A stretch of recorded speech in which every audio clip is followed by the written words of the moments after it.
digging through the trash? Being a little guy? Hoarding treasures? Causing chaos? Simulating goblin life ain't easy, but today we've collected a pile of delightful games that put you in the clawed feet of fantasy's favorite low-level enemies. Each one concentrates on a specific aspect of goblin life and survival, so if you've ever wanted to put the world behind and find out for yourself how the other side lives, well, this one's for you. As always, a hearty thanks goes out to our brave heroes on Patreon. We'll talk about some ways you can support the journey later in the video. And please, go ahead and touch all the buttons down there. It helps us out more than you know. Let's lurk in some shadows and polish those treasures as we find out if it really is easy being green. Or not. My name is Boss Sauce. And I'm Roland Kuntz. And together, we are the two-headed hero. Yeah, I can talk. The Styx games from Cyanide Studio have always done a great job of simulating the down and dirty exploits of a foul-mouthed goblin assassin. While Cyanide has been busy over the last decade or so with Games Workshop's bizarre take on the NFL and a bunch of mediocre World of Darkness vampire games, the Green Menace has finally returned for his third starring role. Actually, it's his fourth appearance, if anybody remembers Of Orcs and Men. Anybody? Me. You. Me. No? No one else? Blades of Greed is shaping up to be the greatest entry in the series. Like the previous two games, Blades is a cinematic stealth action adventure with a one more try approach that feels like a throwback to the third-person adventures of the early 2000s. Think Splinter Cell with a lot more swear words and cartoon shenanigans, and a lot less doing splits in hallways. There is, however, a lot more hanging off of window ledges, which I very much appreciate. In the last few games, our grubby little hero exposed a massive conspiracy behind a series of experiments involving innocent goblins and magical amber, revealing the truth that he's the only one of his kind that evolved beyond cave creature savagery. Blades begins aboard an airship right where the last game left off during a climactic duel with his dark elven rival, Jarek. But your battle is rudely interrupted by a big stone kaiju batting the airship out of the sky. Kind of like a big old kitty playing with a little toy. Aw, cute. A reasonably annoyed Styx hops aboard the golem to take it down, and he manages to do so by absorbing a big blue Jolly Rancher in the golem's belly. But by doing so, a mysterious force awakens, of course. So, intrigue. Jarek and your human guardsman, Heladrin, put their differences aside to make a getaway, only to crash the airship deep within Inquisition territory, a magically fueled regime full of wizard Nazis that make it a point to hate everybody that's not a full-blooded human. Somehow they've harnessed the power of big blue Jolly Ranchers, the Quartz, to fuel their terrifying tech and further their goals of global domination. The Quartz is an admittedly lazy name for a magical rock. Well, the last one was Amber, so I'm feeling like they're just going down the list. Everyone's birthstone, here we go. What's the magic power it has? It's up to Styx and his crew of comrades to find a way out of the capital W wall and snatch up the capital Q quartz chunks for themselves.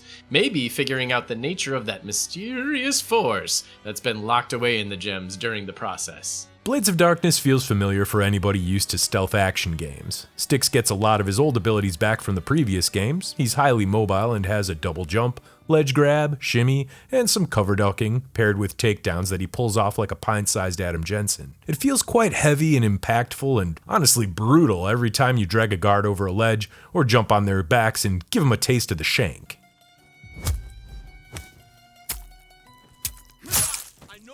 On the other hand, Styx is also really, really fragile. This is the stumpy little green weirdo that just took down a kaiju-sized golem and parried a dark elf sword with ease, but Jerry the guardsman can still chop him up in like 2 or 3 strikes. What's worse, it seems that the parry mechanic has been removed from the gameplay, so there's one less option when you get cornered by a guard. Ludonarrative dissonance so soon? Shit. On the upside, Blades of Greed gives Styx a skill tree full of familiar amber-fueled powers as featured in his last adventures. But it also adds a whole new realm of abilities fueled by quartz. New rock, new powers. That's how it works, right? I found myself sticking with the clone and the cloak most of the time since they're both an absolute blast. Super handy for causing chaos or escaping all that chaos that you've just created. Special items are part of the arsenal here, but still few and far between. Poison darts, acid vials, and the like need to be specially crafted or found laying around the massive, secret-strewn levels. But glass bottles and fistfuls of pocket sand thankfully make a comeback, and both are common enough. Love to see it, love to put it in my little goblin pockets is. Sha. Blades of Greed is a real treat for explorers. Levels are interconnected with this appealing little model city map that takes you from location to location via a hot air balloon. It's a visually striking detail that gives you an overview of each area before you ever step a clawed toe onto it yourself. You'll find Styx crawling over, under, and through each of the massive interconnected levels, looking for bits of treasure, secret routes, and environmental traps to spring on some unsuspecting humies. It's incredibly satisfying to drop a crate on a bunch of armored chumps or barf in a beefy boy's beer tankard. This is friggin' Agent 47 gone Looney Tunes. True goblin simulation stuff right here. Also, the presentation here is pretty strong. Designs are a novel mix of steampunk, airpunk tech, and dark fantasy sword and magic stuff. I usually call this a steam and sorcery design philosophy. It's a good combo. The wealth of well-produced cutscenes reminded me of the best PS2 stealth action games from the past, and it's a nice choice to feature an ensemble cast here.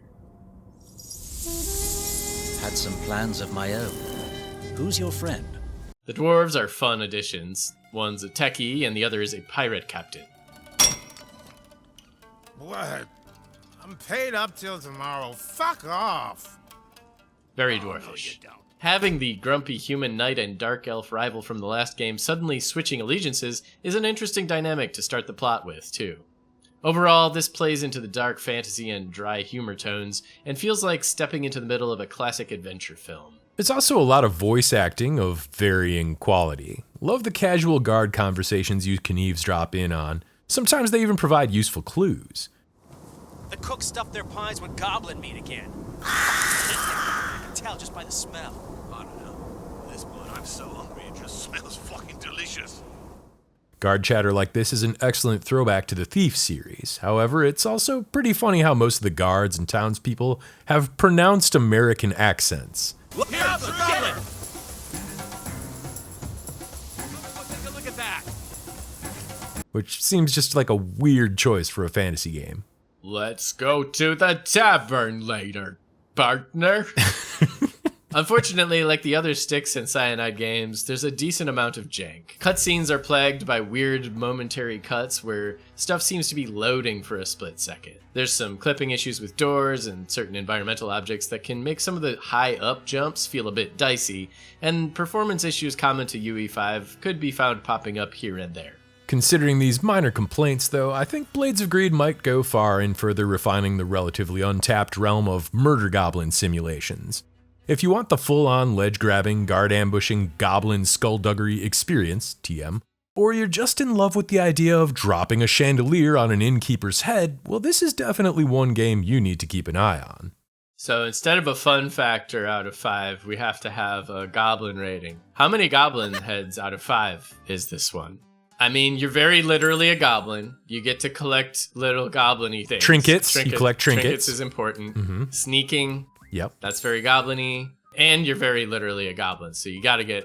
I think you get 2 goblin heads for being very literally a goblin. Just for being a goblin. You know? Okay, so you're going to give this a 5 goblin head out of 5, huh? How would you make it more goblin-y? I think if he had like an army of other little goblins, that would make it more goblin. I think I'm picking up what you're putting down. Yeah. But on the other hand, Styx is kind of like the goblin savior because he's the only one that's ascended, right? 4 out of 5 goblin heads, main character a little too narratively important. Goblin Vyke. Maybe you want to leave the 3rd dimension behind and play out your goblin fantasies in pancake mode. If that's the case, Goblin Vyke is the way to go. This debut title from developer Art Thief is an inventive mashup of stealth platforming, Souls-like elements, Metroidvanias, and extraction mechanics on top of a bedrock of retail management? Sounds like a lot to cram into one title, but somehow this really works. By day, you play as Vyke, a mild-mannered goblin that inherits his dad's failing retail business. Stocks are running low and the rich elven landlord is already breathing down your neck. Just when it seems all hope is lost, a magic mask on the mantle speaks directly into your mind, offering up a solution through the power of greed. Accepting this dark covenant with the greed mask can grant you great powers, but these need to be fueled by ever greater amounts of glittering gold. By night, you also play as Vyke, scouring the depths of the massive dungeons that lie beneath his unassuming village, filling up his pack with stolen potions, weapons, and baubles left behind by adventurers on unsuccessful expeditions. Or if you're the impatient type, you can take a chance on walking off with their gear while it's still being used. Then, by day, Vyke will sell off these trinkets and trifles to the throngs of unwary adventurers that line up to test their skill in these very same dungeons. So basically, this turns into a game about stealing equipment from adventurers and selling it right back to them the next day. I can't think of a more Goblin core concept than that. Vyke is not a burly knight or a powerful wizard. He can't fight with a sword or cast any spells. He's just a little guy. That means that your best means of defense is never getting spotted in the first place. Vyke is pretty good at sneaking around, moving quietly, and hiding in the bushes, and he's also got a few extra tricks thanks to the magical greed mask. Tossing a coin bug can temporarily distract your enemies, or even lure them into traps, making it easy to snatch up their loot.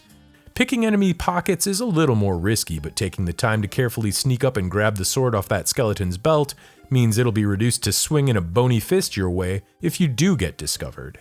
The dungeon itself is a massive maze of interconnected halls and locked doors, filled with vicious skeletons and adventurers seeking fortune that you'll need to carefully avoid, or pickpocket. Miyazaki shortcuts and Metroidvania-style level designs are the primary flavor here, and special items or exploration abilities are needed to unlock passages that lead further into the heart of the dungeon. Goblin Vyke also features a novel take on extraction mechanics. Dying ends your night, but you also get sent back to the shop with a small death backpack to put a few choice items into. Anything placed in here has a chance to break and become useless, so it's best to carefully make your way to the nearest statue once you fill up your bag. These shrines are basically your Dark Souls bonfires that you can use to teleport out to safety, and they also serve to anchor you as starting points for future excursions into the depths. The sun rises, but your work is far from over. Once you return to the surface with your bag of stolen goodies, Vyke has to open up shop and bargain with stubborn adventurers in order to make some gold, some cash. When the hell does he sleep? The retail mechanics are simple at first. You roll the dice to try to hit a target range and get a little money for your stock, gaining the chance to double down and upsell additional items for more gold with each success. There's not a whole lot to mitigate the swingy d6 rolls at first, but as you explore the dungeons each night, you'll discover new focus abilities that give you an edge, extending the sale range, re-rolling dice, or getting a redo when you fail at a sale. By the time week 3 rolled around, I had a pile of different perks and items that gave me extra redos and skills that had me talking circles around the customers with at least some level of consistency. Yeah, right away when I started playing the shopkeeper minigame, because it was a little tabletop inspired dice mechanic, I wanted to try to figure out and conquer it immediately, and that is just simply not possible. Combining certain items together can yield even further bonuses and easier upsells. Slap on some grease to make that magic staff smell like a pack of Newports, or imbue that rusty sword with blueberry vape juice, and it'll be just that much more enticing to customers, your dirty, nasty little customers, which helps keep that gold rolling in. Growing your relationships with the customers also opens up quests and contracts that need to be completed in both the dungeon and the shop later on, and each of these have vast rewards for completion, or penalties for failure. You'll need to take advantage of every one of these tricks because of the growing pressure from the landlord for ever greater amounts of coin each day, just like a real landlord.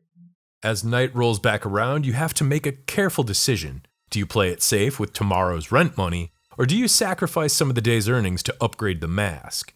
Choosing Greed grants access to a fairly comprehensive skill tree which contains bonuses to your sneaking or pickpocketing, or unlocks powerful and necessary abilities like a double jump, an air dash, and a couple of moves that stun enemies for a short while.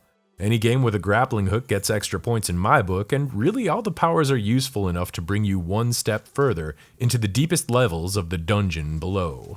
Goblin Vyke has a solid core and fun progression, but biting into it still yielded a couple of mushy spots. First off, this game is begging for better gamepad support. Platformers just don't feel great with keyboard and mouse in general. Alongside this, the UI feels kinda like a mess. Controls are listed all over the screen where they should probably be tucked away into a settings menu.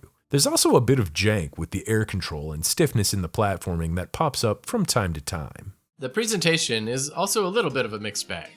Audio does the job fine, and the shop song feels thematically on point. The dungeons have some nice visual touches with the source lighting and field of view shadows. Dungeon character art seems to be made by putting a pixelization filter over either 3D models or, more likely, less detailed hand drawings. A method that might lead to sloppier results than actual pixel artistry, but at least it does the job of helping the art hang together. This does clash a bit with the stylized character portraits during the shop's dialogue sections. Minor gripes aside, Goblin Vyke is a strange and satisfying mix of gameplay styles. If you prefer stealth shenanigans over standard hacking/combat, or if you're into the likes of shopkeeping hybrid games like Racketeer and Moonlighter, this one will probably hook you.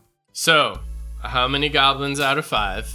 You are literally a goblin. That's 1 or 2 right there. The greed thing, I think, is like an extra goblin out of 5. Because that's very thematic for goblins, is like being a little greedy guy that's after stealing treasures. It's a goblin stealth theft simulator. That's extra goblin. You steal from adventurers and sell their own stuff back to them the next day, which I feel is extremely cool and goblin-y. I want to say this is a 5 out of 5 goblin game. Yeah, I think so too. I can't think of a reason to dock it. Goblins all the way down.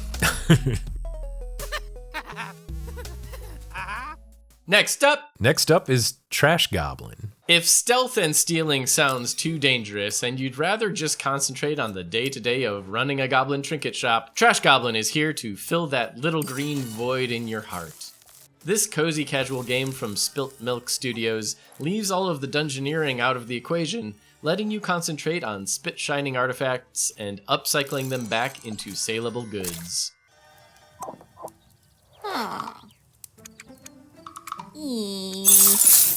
The mainstay of gameplay here is basically digital bubble wrap. You chisel away at the odd chunks of dirt that arrive from your aunt's archaeological expeditions. A little bit of light puzzling exposes the artifact beneath, which you then can sponge off and sell to any customers that request it. Unlike Vyke, there's no pressure to pay rent here. You're basically an unpaid intern underneath the tutelage of this cheerful shopkeep, determined to learn the trinket shop trade. Later on, you'll be able to staple the odd pieces of artifacts back together with an upcycling tool, which basically seems to be the Trash Goblin equivalent of a hot glue gun, and sell the resulting masterpieces to the unsuspecting public.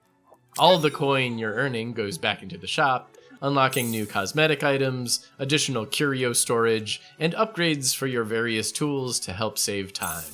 Which is a bit of a factor, since you can only complete a certain number of restorations per day before it's time for Goblin Betty Bye. Trash Goblin starts off slow, and this is by design. Yeah, the only exploration is the careful and methodical uncovering of garbage, but as you progress, you'll meet a few repeat customers that drop little tidbits about their lives. There's a few colorful characters here, like the mushroom bard that gets in trouble for singing a saucy song to a member of royalty, or the lizard that won't stop buying bedpans from you. And the dialogue all has some gentle humor in it that's nice to see. Audio is basically non-existent and inoffensive, but the art deserves an extra bit of praise. The scope is small and focused, and most of the heavy lifting is done by the charmingly detailed hand-drawn NPCs. While there could be a bit of disconnect between the 2D characters and the 3D props, it's mitigated by the mesh of cartoonish wonky styles between the two, and it always feels consistent. If it's late at night and you need a goblin-positive activity to wind down with after a long day of real-life goblining, or something to busy your hands while you second screen a favorite show, take a gander at Trash Goblin. So how many goblins out of 5 would you give this? I'm gonna say this is like a 3 out of 5 goblin game. Okay, so you're very literally a goblin. That's 1 or 2 goblin heads right there. The only things you see of yourself are the cursor in front of your face, and that's a goblin hand, and you're constantly seeing it.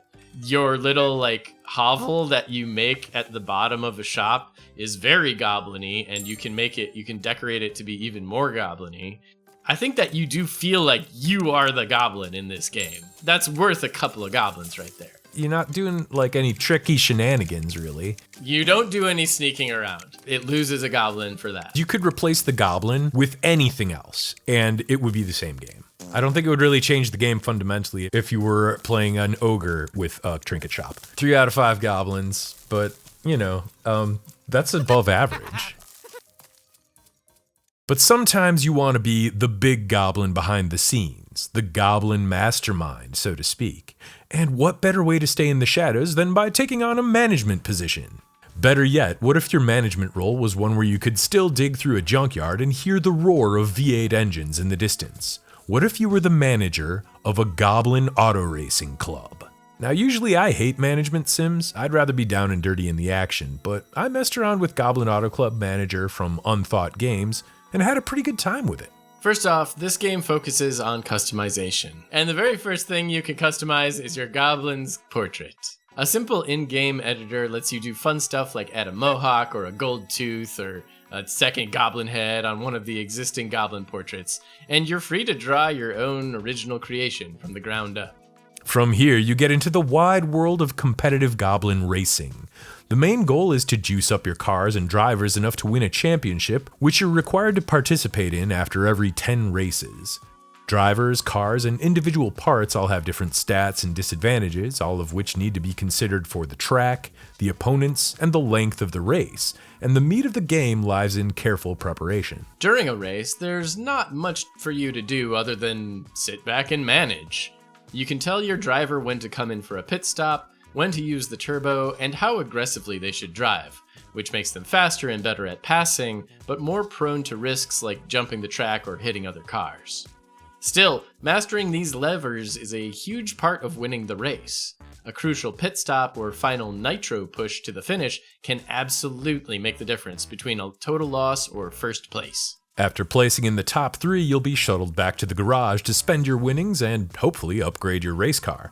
This is where the junkyard comes into play, a huge heap of garbage that you can dig through to harvest a selection of random parts, which grows and changes as you unlock more categories of customization. I love that drivers, cars, and even individual parts all have their own portraits and peculiarities, and many can be purchased multiple times to upgrade them to a higher tier.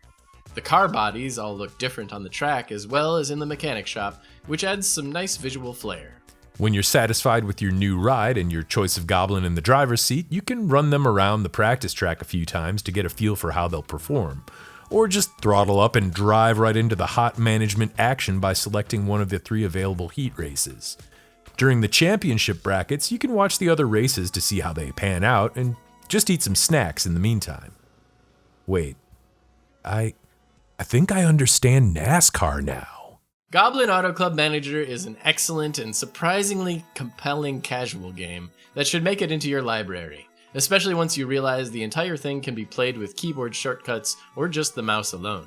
Plus, the tutorial goblin is obviously Yoda with the serial numbers filed off. When 900 years old you reach, advise goblin racers, will you? So how many goblins out of 5 would you give this one? Just like knee-jerk reaction. I want to reiterate, this is not how good this game is, it's how goblin-y the game is.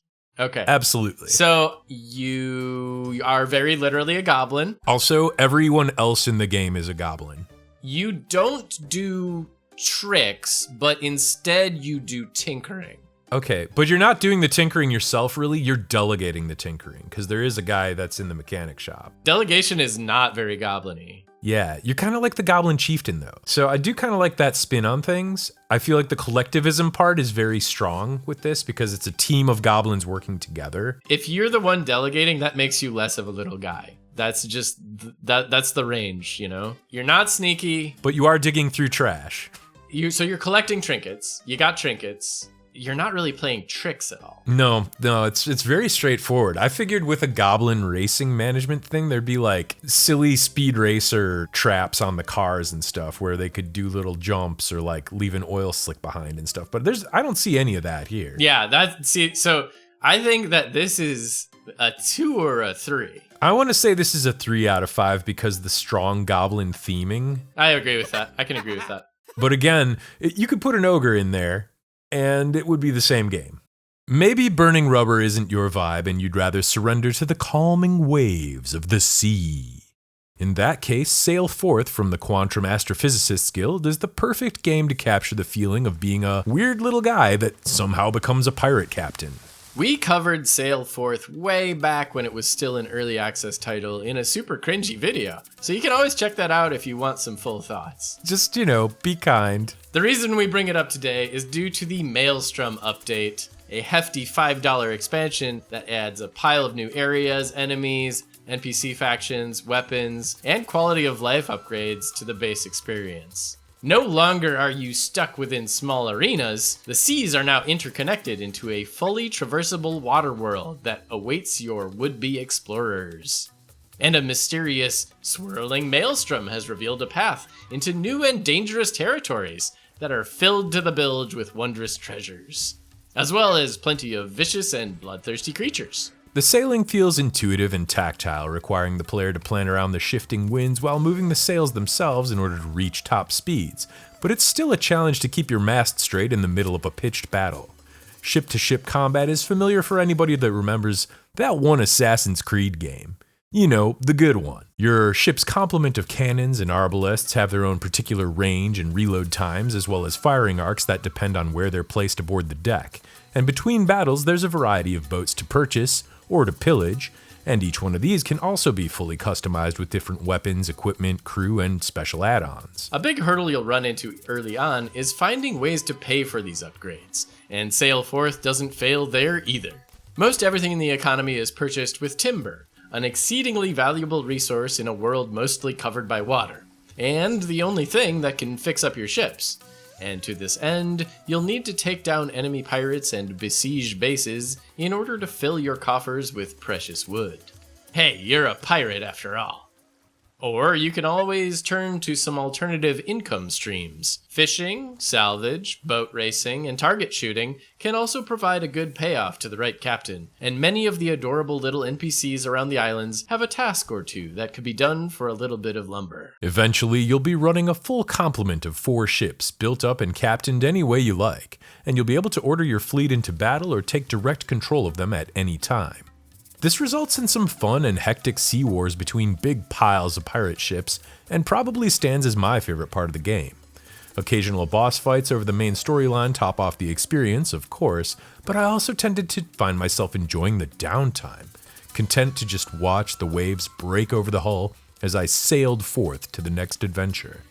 It's a gorgeous game, intuitive to learn, and just as sweaty or relaxing as you want it to be.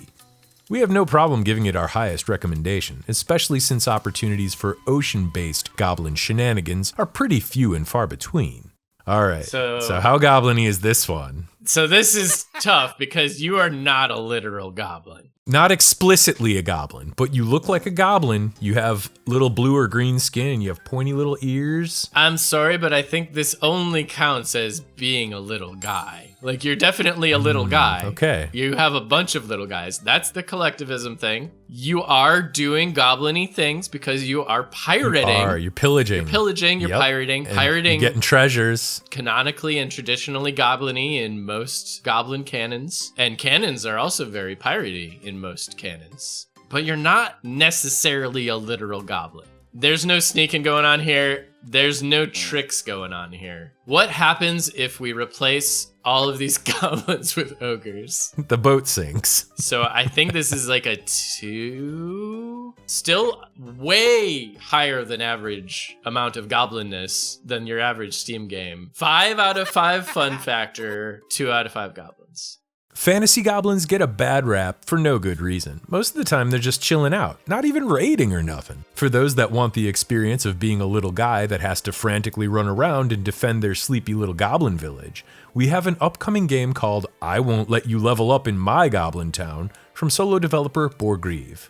I hope I said that right, but I probably screwed it up entirely. Please tell us how to pronounce you in the comments. Part time pressure puzzler, part JRPG, and part first-person exploration game, Goblin Town puts you in the role of a goblin scout, who's basically the gopher for Fightblin, the village warrior. When adventurers show up at the city gates, looking to level up by killing a few of your pals, it's up to you to help Fightblin by running around the village, picking up potions and weapons, and tossing them over to Fightblin so that he can defeat the intruders. Weapons and armor all have different strengths and weaknesses, and each invader has the same, so you'll need to take care and pay special attention to their stats in order to properly gear up Fightblin with the right weapons and defenses. Battles operate like a traditional JRPG Final Fantasy style, except you're not at the controls.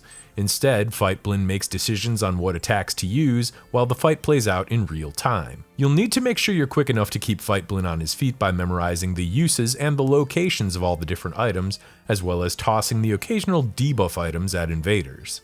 Village craftspeople can also make new potions and equipment, or even provide enchantments, and it's up to you to remember which raw materials they need, as well as the most effective gear combinations for Fightblin.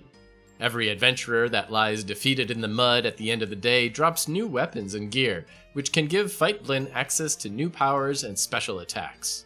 Judging by the 30-minute demo, this is a game that starts out simple and gets complicated quickly, and you'll need to rely on snap decisions and a good memory in order to make sure that Fightblin comes out on top in the end. Alright, so how many goblins would you give this one? Well, you're a little guy, we've covered that. You're literally a goblin. Not only that, but you do goblin stuff. So you are doing tricks. You'll like throw a horseshoe at the invader to stun him for a second. There's tricks and traps. You give Fightblin different targets by throwing poop on the one that you want him to attack. That's pretty goblin-y. I think in general, this is a very goblin feeling game. You're also doing a lot of jumping around and scurrying. Every other character in your village other than the farmer and the blacksmith is a goblin as well, so you do have collectivism. And you're definitely the little guy. Fightblin's actually like the hero. He's the defender of the village, but without your help, he would be defeated. Is there anything that's not goblin-y? It all feels very goblin-y. Judges can't find a way to dock it. I think we're looking at a 5 out of 5 goblin game here. This is a very goblin-y game. Goblin-y to the max. As we just saw, goblins work best when working together. And recently, nothing's been better at getting that co-op action fix than Dunecrawl, the latest action RPG from Alien Trap. On the surface, this is a brilliantly simple beat-em-up about a mess of weird little desert goblins that have to save their society from a bunch of potheads. Yeah, they're monsters that have clay pots instead of heads. Of course, there's only one thing for a respectable little guy to do. Put on a weird goblin mask and get to chopping before the kiln-fired horde destroys everything you hold dear. Simple, tight, twin-stick shooter-slasher gameplay is the main scope of the game, which already makes it perfect to pick up and play online with a couple of friends or with a local couch co-op crew. But beneath the surface, Dunecrawl's got a lot going on. Weapon variety is pretty extensive here. You'll start out with a bow and saber, but quickly pick up armfuls of guns. Each piece of the arsenal seems to have a specific role and feels different, and you'll surely settle on a few favorites of your own. I know, there's bees. Ow, ow. Not the bees! Ah! The bow and arrow is better for thumping remote switches. The SMG is excellent at focusing targets down, but drains ammo quickly. The grenades are bouncy and unreliable to target, but do massive area damage. And the acid harpoon is slow to aim and reload, but does a great job at melting down boss health bars over time. Most weapons require a steady supply of ammunition, which means you'll find yourself scrabbling for cash to buy more bullets, or breaking all the furniture to scavenge up some more. Super fun, super goblin-y. Armor, helms, and trinkets are more than just the incremental Diablo slop, too. Each one has a specific buff or a special ability that triggers when you meet certain conditions. Maybe you'll find a hat that drops health orbs whenever you kill an enemy, or a jumpsuit that causes an explosion whenever you dodge. But in a stroke of genius, equipment buffs can all combine together to create lethal combinations. Pair up a mask that increases coin drops with armor that pops a shield bubble whenever you pick up money, and you have the makings of a spear-wielding juggernaut. And maybe your buddy has that health orb hat alongside some pants that explode when you dodge and an explosion damage trinket, making them the perfect area control healer for your tank. In fact, we used this very combination to great success, right up until one of the game's many bullet hell boss fights threw us for a loop and caused us to rethink our strategy. If the game was only this, it would probably be enjoyable enough. But the focal point of Dunecrawl is piloting a giant walking crab mech. You can name the crab, a highly important feature, This one's named Claudia, but I did consider calling her Crabitha or Clawford the Big Red Crab. Taking the helm feels like a pirate ship battle, where you'll have to run around the deck loading cannons, aiming shields, and healing your crab legs before you drop down to snatch up all the leftover loot and stash it aboard your mech to sell off at the nearest merchant. You can Tokyo drift the crab by tossing one of these green gobs into its mouth. Wow. Oh no! You can also order this ancient samurai ghost to help you out with reloading and so forth anytime you need, which comes in quite handy during the heated crab-on-crab clashes. Here's another thing though, Dunecrawl isn't happy just being an action RPG. The ability to just pick up and throw so many objects around the world seems simple on a surface level, but it opens up a whole new world of possibilities. As a result, there's a ton of side features and minigames that add immersive elements and move the goalpost, all while staying within the same basic framework. So we get animal herding minigames, turret defense sequences, entire Zelda-like puzzle dungeons with a Crystal Chronicles sort of torch mechanic that you'll need to master to survive. Big beetles and scorpions that you can mount and ride around on while your co-op buddy jumps on the back to become a tail gunner. I was really impressed at how Dunecrawl pulls off this wide range of activities in a way that feels natural for the player. It's so creative. Big, complex concepts are broken down into tactile, simple actions. Upgrading your giant crab walker isn't a menu. You find a piece of crab armor or buy it, carry it over to the crab leg you'd like to attach it to, and slap it on there.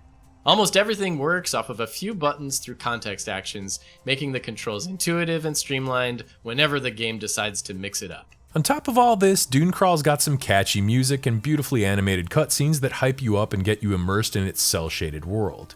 You'll see lush jungles, desert plains, even the edge of the ocean over the course of the game, and each biome is dotted with little temples to explore and secrets to suss out. Are there downsides to Dunecrawl? A couple, but they're few and far between. Some of the side activities hit better than others. I guess the story at large is banana bonkers and doesn't make a ton of sense, but it's delivered in such a cheeky, over-the-top manner that I almost consider that a plus. It basically boils down to pot men are coming, go kill them. Do you really need an excuse to drive around a big crab? No, you don't. You don't. You can do it whenever you want. Get in there. You wish you had a big giant crab to ride around. Don't let anybody tell you you can't drive that crab. All right, goblin out of 5. You're not literally a goblin. They don't go out and say. All the masks you're wearing and the weapons you wield and everything, very goblin core.